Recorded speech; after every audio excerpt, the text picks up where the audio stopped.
What's up guys, I'm Olivia. And I'm Kyle. And we're Drivin and Vibin. Today we are catching up with We're the Russos to talk all about van life and how they made that transition, so stay tuned.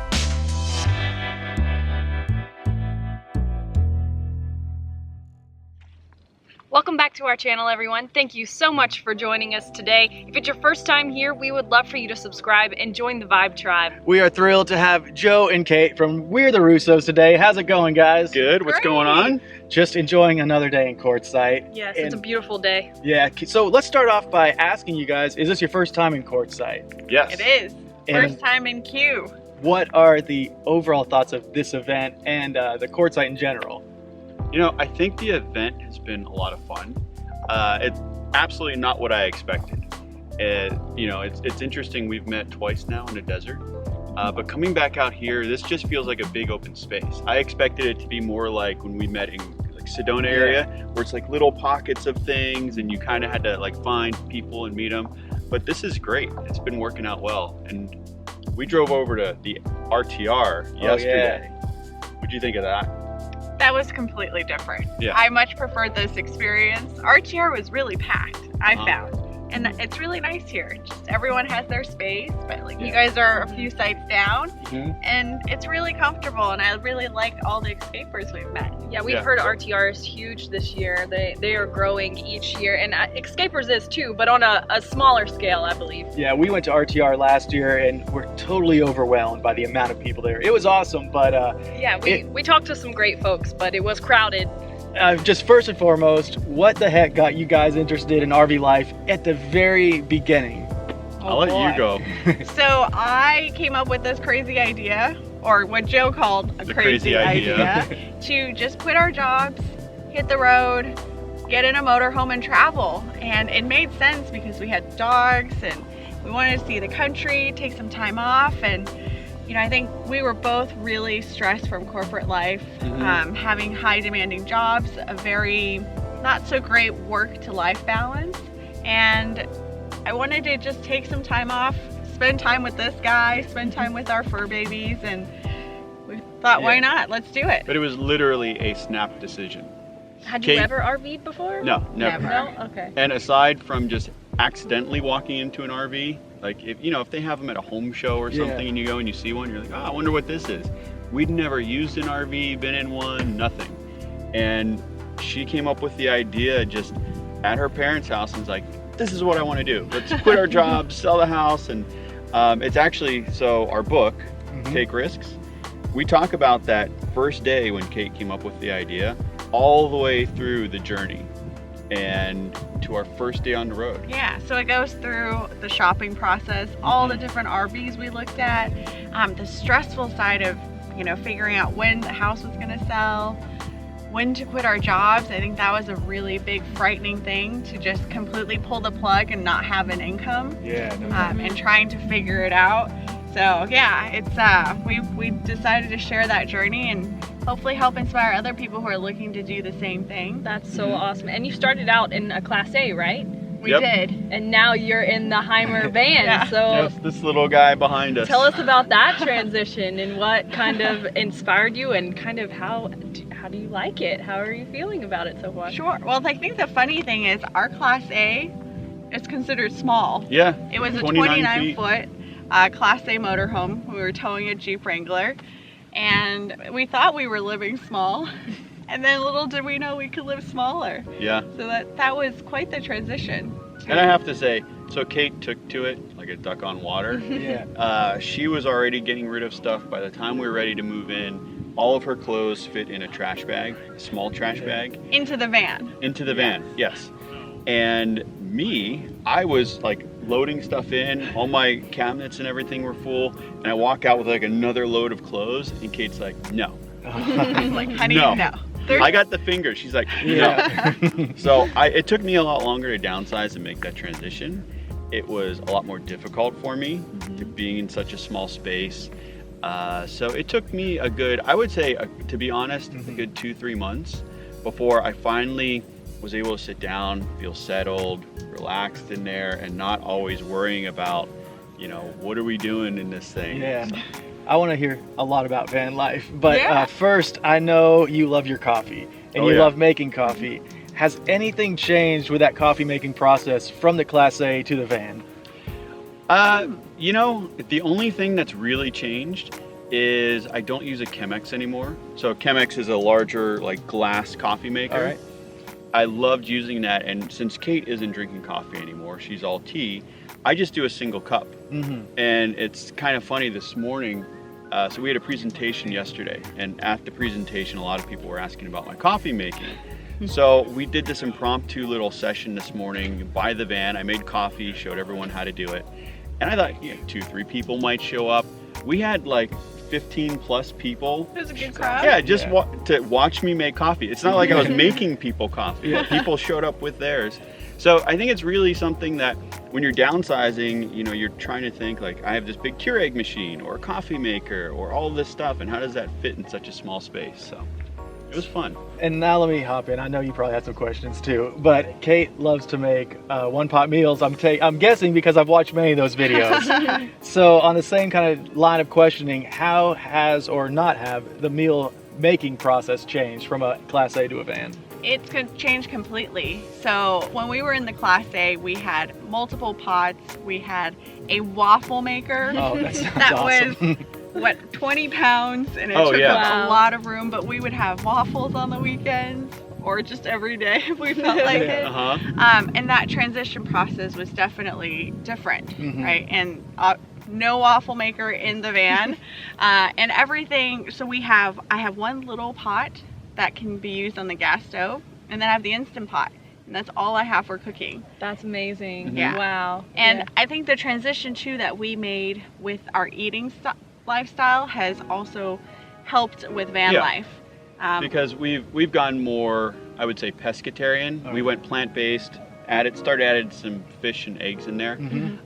So stuff like that, like, you don't have to worry about grilling.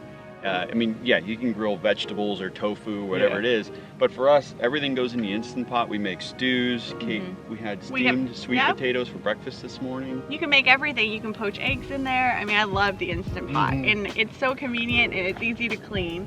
And you guys know with limited tank space too and water, like you don't want to wash 10 pots and pans. So I like having the one little pot to wash. That's why I love my cast iron skillet, because I can wipe it out at the end and like that's it. Like the more oil on it, the better. Exactly. Yep. Yeah, we were using cast iron in the Class A, and yeah, you cook up bacon in that thing and just let it sit. And next time you cook, everything just slides right off. I love it. Are you sure we had that in the Class A? No, actually we didn't. It was a Joshua Tree when we went tent camping that we picked up the cast iron. We picked it up and we're like, oh, this is going to be our next staple in the van because we can just use one thing, and then we stopped eating meat. Yeah, but you don't have to eat meat to enjoy the cast iron. Well, you do for the oil. Well, no, plant oil. Yeah, well, I use like olive oil and things like that. And if whatever I cook in it doesn't have a lot of oil in it, I just coat it with like some olive oil and a paper towel right before I let it sit. And you kind of just like, the residual heat kind of helps it soak back in. So just kind of re-season it every now and then a little bit. I love that. Can we do a cooking segment one day? I think that'd be fun. That would be fun, yeah. You bring the cast iron, I'll bring the Instant Pot. Yeah. We'll have our easy meal. to clean pots and pans. So urban boondocking is like this mysterious thing in my mind. We cannot do it in our rig because there's nothing discreet about it, even though it's small. Have you found that the Heimer has been small enough to do urban boondocking? Absolutely. Oh yeah. And we do it quite a bit, especially when we're in cities. And the example we like to give is when we were in San Francisco area. We street camped almost the entire time. Yeah. That's so cool. Yeah. And we've had people actually come up to us and ask if this was a production van. Because people who don't know about vans can't tell immediately that it's a camper. Yeah. But people who RV obviously know it is. Yeah. But yeah, we really enjoy urban camping. I think what we've found is, we said we're stealth camping, and a lot of people who were watching the videos and that said, there's nothing stealth about your van. Well, true. To someone who knows what the van is, knows RVs and things like that, you look at this, you see the awning, the AC unit, and you're like, yeah, someone's probably living in there.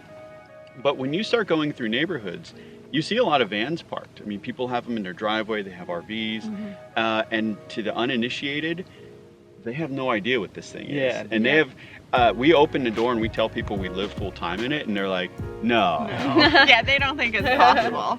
And that's one of the reasons why we don't tow. A lot of people have asked us, do you tow a trailer, tow a car? And as you find with towing a trailer, urban camping is pretty much out. Yeah, definitely. no, not at all. So can we switch gears a little bit now and talk about YouTube? Okay. Because you guys make a lot of your living, I think, from YouTube, is that correct? Yep. So what is it like to be a full-time van lifer creating YouTube content all the time? Like, how much of your day goes towards that?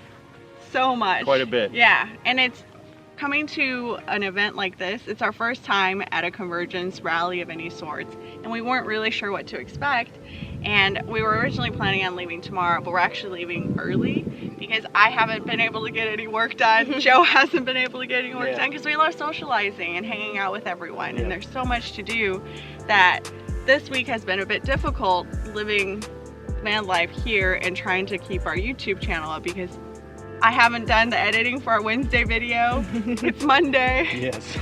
And I know I'm going to be working probably continuously for the next 48 hours trying to get the video done. So it can be challenging, you know, when you want to socialize and trying to find good balance.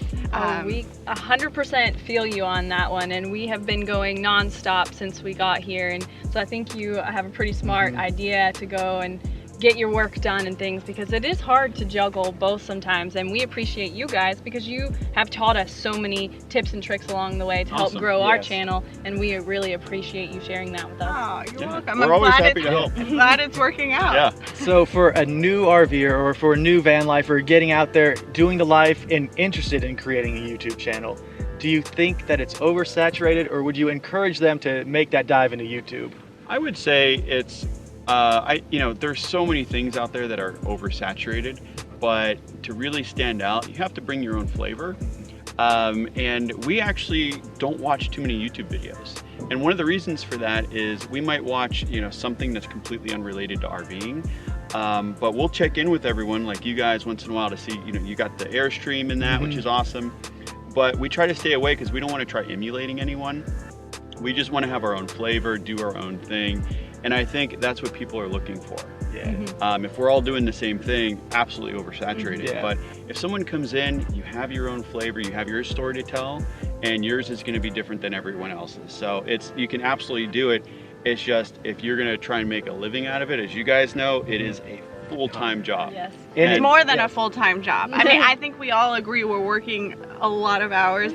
We average 60 each. Yeah. And you're probably doing that too. We rolled out of bed this morning and started working and interviewing folks, and we're constantly, our gears are always turning. I'm always responding to people. And what I found is, like, we spend our whole day consumed in RV life and YouTube, that when I want to watch something, I want a distraction and something that's different than what I'm not used to and living every day. So I watch completely unrelated channels, and I hardly ever am able to keep up to date with the RVers unless it's through Instagram or something that is super easy to digest, and I can go through quickly and be like, oh, this is where these folks are and this is what they're up to right now. But to sit down and watch a whole video, it's like I don't have the time most. Yeah. And I will say, for anyone interested in getting into YouTube and starting a channel, don't worry about the oversaturation.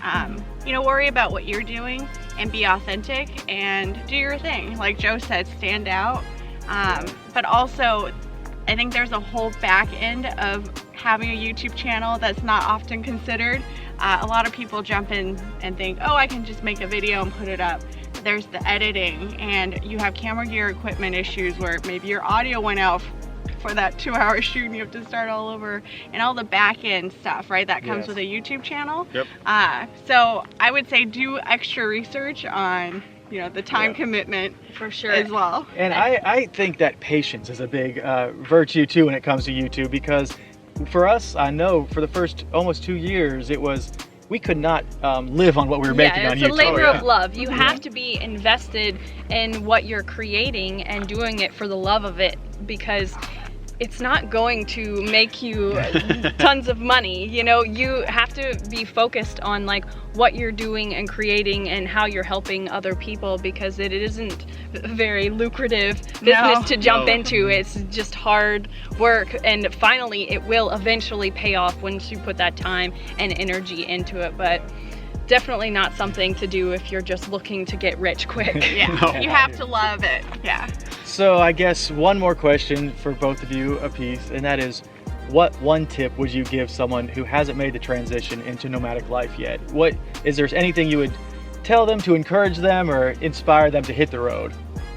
You want to go Or first? just any advice any you might advice. I have would for say- someone considering it. I would say, you know, just get out there and do it, but have a plan.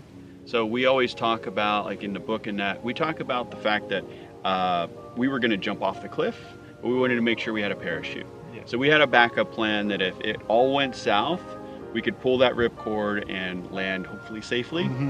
So that's really the big thing, is get out there and do it, but have a plan. Make sure you've backed yourself up a little bit. Awesome. And my piece of advice would be, a lot of people ask us, when is the right time? You know, I have this date, but I keep pushing it back, and I don't think there's ever a right time to just make that transition. There are better times, but I think you just have to go for it, and don't be afraid. Yeah, Awesome. I agree completely. And so if people want to find your book, where can they find that? Other than linked below. Yeah. Oh, yeah. Yeah, definitely use the link, because we're on, we have digital and paperback on Amazon, and then pretty much all digital services, iBooks and all of that, you can find it. It's Take Risks, One Couple's Journey to Quit Their Jobs and Hit the Open Road. Awesome. So awesome, and we thank you for putting that information out there to help people, and we will make sure to have all of that linked in the description below so you guys can find that. And we had a really fun time talking to you guys today. Yeah, Yeah. thanks for having us, you guys. So Vibe Tribe, make sure you check out those links below. We'll put their YouTube, Facebook, and the book link, and even Patreon, I believe y'all do, right? We Yep. are on Patreon. So yes. we'll put all that below. But thank you guys so much for watching. Joe and Kate from We're the Russos, and we will see you guys next time. Bye, Thank you. guys. Bye.